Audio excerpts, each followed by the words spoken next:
Hi, I'm Ally. I'm Nick. And this is the But Have You Tried Bookshelf. Why is it that we miss one for April Fool's Day and it feels like we haven't done this in years? Decades. There was an eclipse. So much has gone on. Yeah. But we're back. It's true. We're back. Good. It's good to be back. It's good to be back.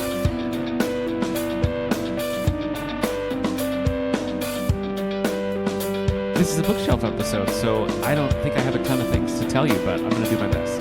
Well, I don't think I have a ton of things to tell you either, but I'm going to do my best. This month has been insane. What an exciting half hour of radio this is T.S. about to Elliot be. said it best, April is the cruelest month. Oh, look at that. Quoting poetry during Poetry Month. I know. That's I'm great. So good. I mean, Good for it you. is like one of my favorite poets, so Yeah. Didn't he write it's not Cats? that impressive. Isn't that T.S. Eliot?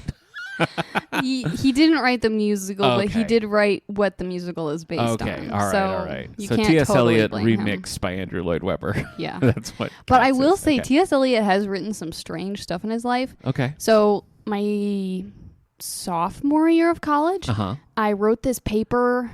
It was for this like seminar class I was in. It was like write about some author or book or something that's been like significant to you in your life. Okay. So I wrote about T.S. Eliot like a total weirdo. Okay. And to do this, I like wanted to read some of his juvenilia. Okay. And so I like requested from the archives of some university like this short story that he wrote for some journal when he was like in school or whatever. Deep. Okay. Tale of a Whale. It is one of the truly strangest things I've ever read. This crew of a ship, they get shipwrecked. Like a whale runs into their ship and dies, but also shipwrecks them.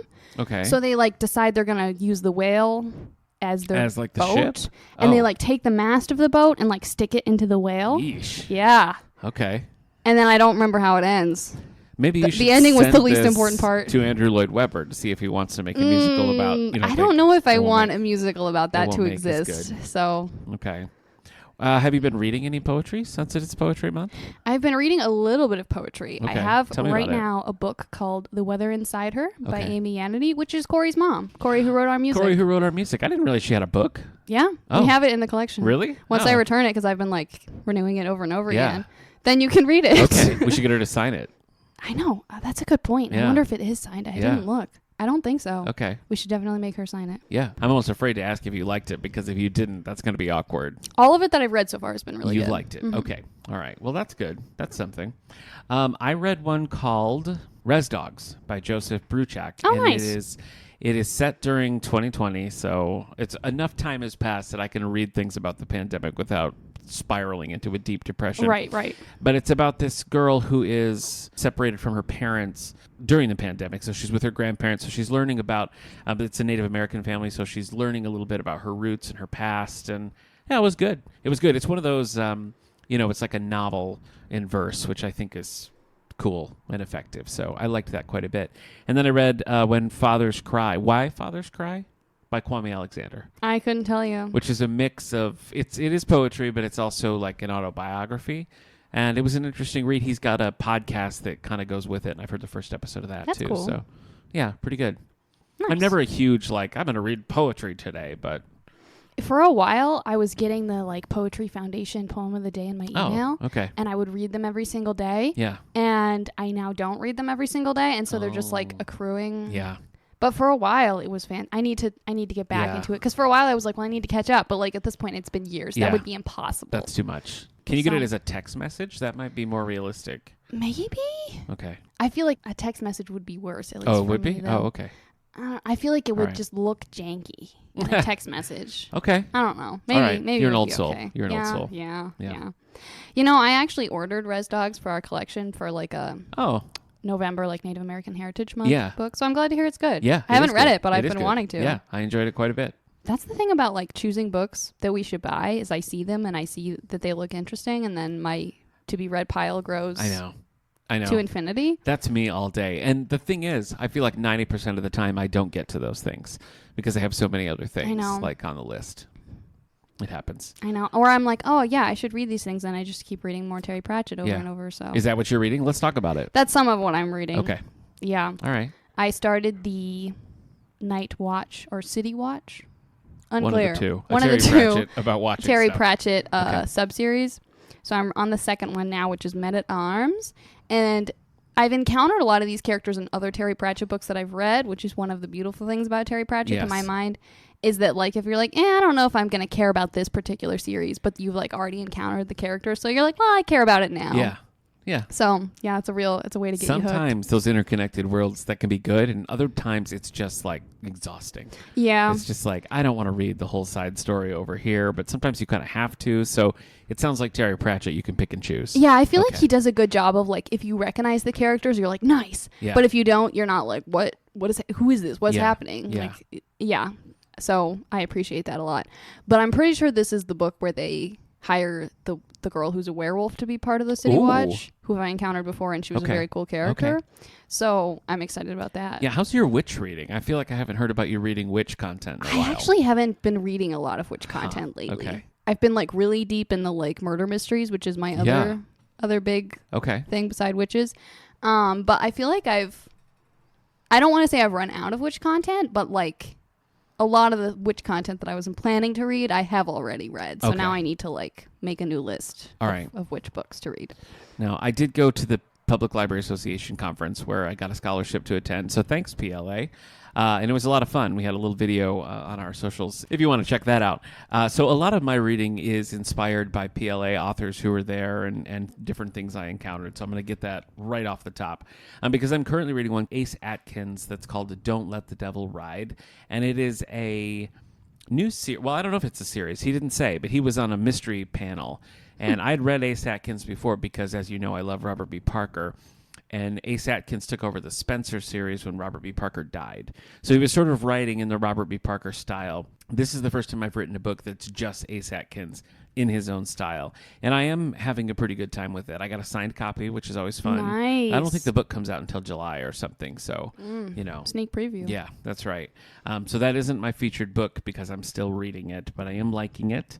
And we're coming up on Star Wars Day, so Amanda and I here at the library are reading Darth Plagueis by James Luceno because we're going to do a little This Sindorian Life, How's Things crossover where we do a Star Wars Day book club, which Amanda and I have been doing for a long time, 5 or 6 years at this point. So usually once you get rolling, there's no reason to stop. Keep doing there's it. so much Star Wars. You know how I like to trick people into reading books with me. So, absolutely. It's a great move to pull. And then I am reading I finished the existing stuff, everything that's out, Rainbow Rowell's She-Hulk, because Rainbow Rowell was one of the guest speakers at PLA. So I loved this She-Hulk run. I've always loved She-Hulk. And she used this really deep-cut character called Jack of Hearts. So she was doing a signing afterwards, and when I was getting my book signed, I was like, did you choose Jack of Hearts? Because that's so obscure. And she was like, I did. So I got to chat with Rainbow Rowell about this obscure Marvel character who I've always loved, and apparently she has too. Nice. So it was a fun conversation. But that aside, it's a great She-Hulk run, and I think there's maybe one more volume coming out that I'm eagerly anticipating. So are you reading any comic books at the moment?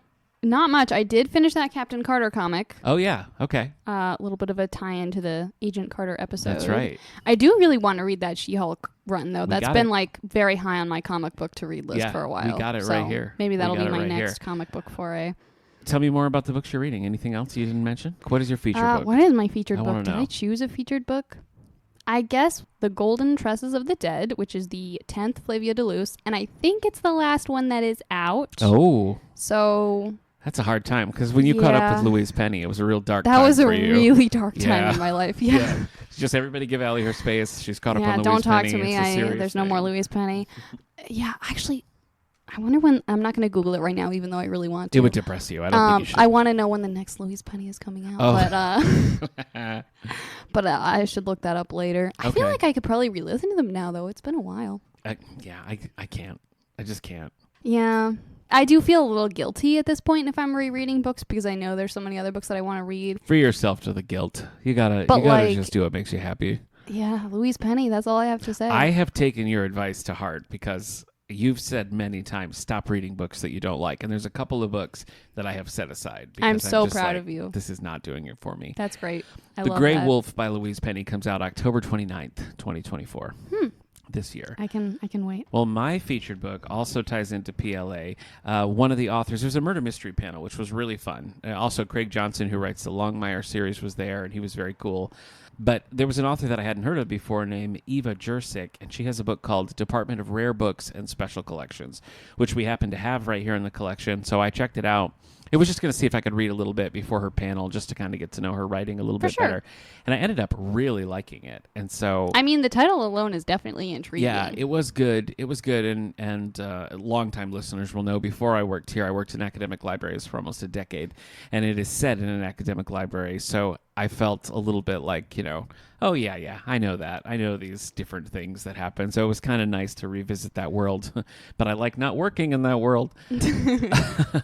But no, I really like the book. And it's basically about the man who's the head of this archive at this prestigious university has a stroke and is out of commission. Oh, my gosh. Just as they've acquired this $1 million manuscript. Oh, my gosh. And when his second in command goes to get it out, it's missing. Oh, no. And so the university doesn't want to go public with that, and they think it's probably misplaced. And then so it just sort of becomes, the more they look into this missing manuscript, it opens up this can of worms, and it just sort of spirals out of control from there in a way that I thought was really... It's a very non-traditional mystery, because it's not really a murder mystery. It's, where'd that manuscript go kind of mystery. Right. But it really kept me engaged and interested, and I'm anticipating her next book, which... she had advanced copies of, but I had to run to the Rainbow Rowell panel, so I couldn't stay and get an advanced copy. And I went to the publisher's booth later. They were like, no, we gave them all away. So that's too bad. I have to wait like the common man. Yeah. And I wanted an early access, but it wasn't to be. So that is my featured book of the month. That does sound really good. I kind of want to read that now. Well, we have it in the collection, so you can go and check it out right here. All right. Well, what about movies? Have you been watching anything? I did watch some stuff. I did some rewatching. We showed my son both Aladdin, like Disney's Aladdin, and Galaxy Quest. Oh, nice. He loved Galaxy Quest. Have you seen it? I have, a long time ago. Okay. Like, so long ago that I was, pretty terrified by the scary parts. Yeah. Like, I remember jumping off of the couch over the back behind the couch to hide from something. Tim Allen, Sigourney Weaver, Alan Rickman, and it's a pretty transparent take on Star Trek. And, the crew of this old janky TV show get mistaken for a real crew, and they go to space, and they have, it's a whole thing. But it's hilarious, and it's also good sci-fi, which I appreciate. But my son was like, can we watch the show now? And we were like, no, there is no show. That was just a joke in the movie. Oh, no. And he was like, no, come on. Where's the show? And we were like, no, there's no Galaxy Quest I think show. What you're looking for is just Star Trek. Yeah, it's classic Star Trek is all it has to do. So we watched both of those, and I'm proud to say that both stood up on rewatch. I also watched Ghostbusters Frozen Empire.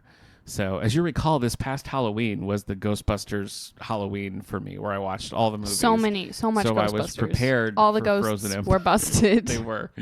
And so we watched this all together, and really liked it. It's cool. I like where these new movies are going. I saw some complaints about this movie that there are too many characters, and there are a lot of characters, but I don't feel like any of them get lost. So that's good. I was really happy with it. Are you ever going to watch these?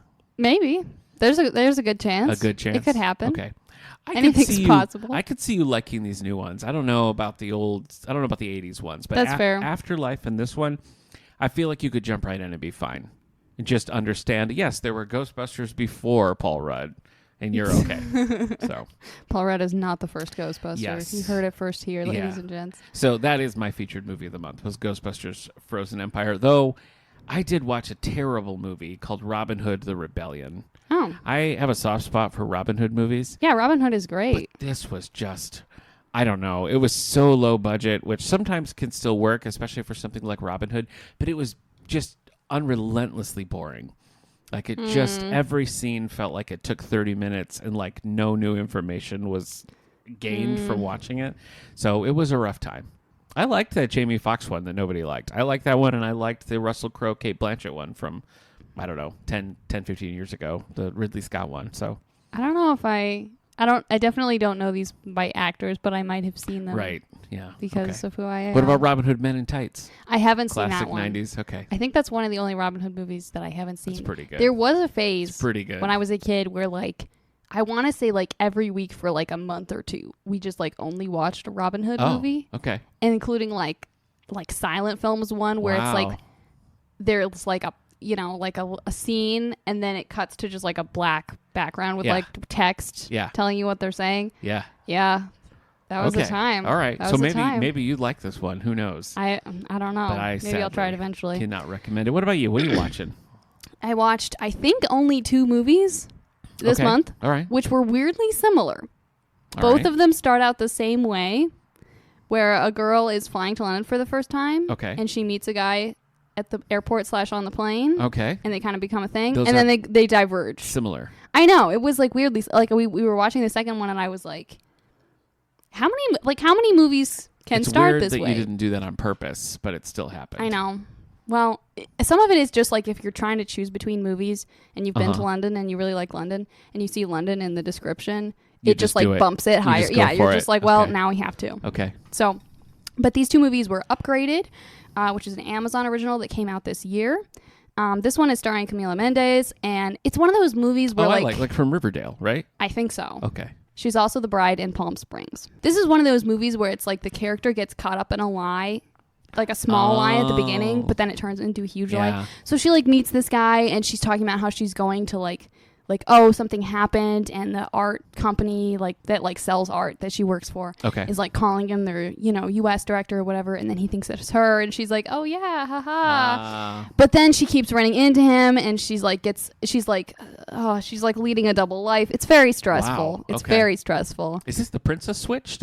Are we describing the princess switch? No, it's not quite that much of a double life. Okay. Anyway, it was a pretty good movie, but I did like Love at First Sight better, which is all about like probability and like these 2 people meet on the plane and they keep losing each other and finding each other again. But it was just very cute and nice and less stressful than the other one. Yeah. So that made it a win. Yes. I mentioned the Princess Switch, which reminded me of other past episodes. And I had a Jack Finney sighting recently. Oh, yeah? Yes. My son likes this show called Colossal Mysteries, where it looks at like, it's like a kid's show, but it's like, oh, how about this urban legend that happened? Here's the truth behind it. And there was one called, so it's Colossal Mysteries, Season 3, Episode 7, A Time Traveler in New York City. And it's in reference to this Jack Finney story called I'm Scared, which was in the collection The Third Level. And it was about people experiencing these out-of-time moments. And in that story, there's a man named Rudolph Fentz who goes out of his house in like 1870 and like ends up in Times Square in 1950. And there's a whole mystery about like, where did he go? And then they find this guy dressed from the 1870s and like, could it be the same guy? So it's in the short story, and the short story is set up like each one is a case file. And somehow this short story got published in sort of like a paranormal journal as if it were like an actual thing that happened. Oh. And then it just spiraled after that and became like an honest to goodness urban legend that this Rudolph Fentz thing was real. And so the big resolution in this episode was like, it's from a story by Jack Finney. Oh my gosh. My son like pauses it and runs in the other room, and he was like, Dad, Jack Finney. So that's incredible. Yeah, I was impressed, one, that he just knew the name and came to tell me, but it was also cool because I didn't know that at all. Right. That this became like an actual urban legend, and I looked into it afterwards, and it's true. Huh. Yeah. That's so cool. Yeah. So, yeah, a little Jack Finney there. Isn't there like some story about how the War of the Worlds was like first read as a radio play? Yes. And some people like tuned in partway through and thought it was real. Yeah, that is true. Oh my gosh. People freaked out. That would be terrifying. It would be. Oh boy. You can't believe everything you hear on the radio, guys. I know. It's true. All right. Well, what about shows? Well, I told you before we started recording that I started too many shows at the moment, and I have. I started The Regime, which is a Kate Winslet sort of a political, I'm only one episode in, but it's really interesting. One called The Sympathizers with Robert Downey Jr., which is about the Vietnam War. And then one called Sugar, which is sort of a noir mystery with Colin Farrell. And I've only watched the first episode of all of these 3, but I am in. And 2 of them are HBO shows or Max shows, because I got Max because I need to watch the Curb Your Enthusiasm final season, because the finale just aired and people just want to spoil it for me, and I won't. That's inconsiderate. So I'm trying to get through Curb Your Enthusiasm. But the nice side of that is I temporarily have Max, so I can watch shows that have been on my list. So now you have to like absolutely binge them, though, right? Yeah, I got to get through them in a month. Yeah, they're not going to trick me into a second month. If you just like start, being like, I took another sick day, well, I'll be like, all right. Yeah. Speaking of sick days, this is the first time I've seen the bottom half of your face in so long. Yeah. Between you and your husband. What happened, listeners, sick. Starting like April 1st, I was sick. I had like a weird sinus thing going on. Don't know what it was. I'm not even totally sure if it was an actual illness or if my sinuses were just was amiss. mad. We can agree. It was a bad time. Yeah. So I was wearing a mask for like a week. And then just about the time that I was like, all right, cool. I don't think I need to wear this anymore. My husband tested positive for COVID. Caleb from last episode, if you're listening. Episode. Yeah. He is better now. But the interesting thing about the like current guidelines for like mask wearing and when you're around people is that when you have COVID, if you like are getting better almost right away, like if you're not like really bad for a while, you basically only have to wear a mask for like 5 or 6 days. Okay. But if you come into contact with someone with COVID, you're supposed to wear a mask for like 10 days. 10 days. And so I've been wearing a mask between being myself and Caleb at this point. Right. And for several days, it was like, I'm wearing a mask at work so I don't get you guys sick. Right. And I'm wearing a mask at home so that I don't get sick. Right. And so it's like there's like 5 minutes where I walk from work to my house and my house to work where my face is like touching the air and I'm like, nothing is inhibiting my nose. But today I'm not wearing a mask. I'm so happy. It's funny how annoying it is when you consider that for 2 years, like we did it all the time. I know. Like, I've had to a few times. Like we just did we do a deposit collection where we take a bunch of large print books to some of the assisted living facilities and you have to wear a mask when you go in, which makes perfect sense. I'm happy to do it. But like, even just for that short amount of time, I'm like, get off my face. Right. You know? And it's funny because like when we were like constantly wearing them, I was like annoyed. Yeah. But I wasn't that annoyed. Yeah. And I feel like now my tolerance for it is just like gone. so low. I'm just like, I can't do it. 100% I think also part of the issue is that if it's at all warm and I'm wearing like a cloth mask, it makes my face really warm. Yep. And it's been pretty warm in the library the last week. And so I've been like, my face. You become a human terrarium, like that little space. Yeah. Yes. No fun. Yeah. No fun. Whole civilizations could start in there just from that warmth. Well, I'm glad that both of you have recovered and you can breathe easy again. Me too. All right, my featured show of the month is one called And Then There Were None, based on a novel by Agatha Christie. That's right. And this was really good. It was 3 episodes. We watched it on Acorn TV, but we also do have the DVD here. So it's just a modern retelling of that story, which is a dark story. Like if you're familiar with it at all, it's sort of like, all these people are awful. Like I don't want to hang out with any of these people. So and they all basically die also. So there's that. Yes, that's kind of given away in the title. So there is that. I thought the violence in this was a little more than I wasn't expecting some of the gore that happened. Even though the deaths, by nature of the poem are somewhat gory, I wasn't expecting it. So that's my one caveat, because they were definitely like, look away, Nick. But it was really good. It was well acted and interesting. And I read that the crew who did this did a few other Agatha Christie adaptations. So I got to dig in. Have you revisited Tommy and Tuppence? I haven't. I've kind of been saving it. Since my victory. Yeah. Basically. Yep. Maybe now that I'm running out of Flavia de Luce, I'll have to go back to Tommy and Tuppence to like fit that mystery shenanigans hole in my heart. I think that's a good idea. I do think that's a good idea, because you don't know how long you have to wait for the next one of those. So for the next Flavia de Luce, that's true. Yeah. I feel like I saw the 11th one on Goodreads, which presumably means it's coming out. It's in pre-pub mode. Sometime in the next year? Okay. Question mark? Who knows? But still, then I'll finish that one, and who knows how long it'll be after that. So you gotta be careful. What are you watching? I assume you're somehow rewatching Marvelous Miss Maisel again with new people. I am still rewatching the Marvel. We haven't finished rewatching it. There's 5 seasons of it, so it takes a while. Okay. Especially because we watch usually like at most 1 episode a week. Sometimes not even that if we're like old school sick classic. Or something. I know, it's kind of fun actually. Yeah. But we are in the 5th season, so we are almost done. Okay. And it's nice because it wasn't that long ago that I watched the 5th season for the first time, but it's kind of nice to revisit a little bit and have another opportunity, because it's the final season, to kind of take it in and process it. So I'm having a good time. But other than that, I'm watching the usual stuff. Okay. Ghosts, Mrs. Maisel, the occasional Wednesday episode. If I'm in a bad mood, Caleb's like 2 strategies are like send me outside or play an episode of Wednesday. Okay. So depending on what the weather is like, you might be watching Wednesday. We might be watching Wednesday. Yeah, which we have the DVD now, folks. So if you don't have Netflix, we have it on DVD. Nice. So that's exciting.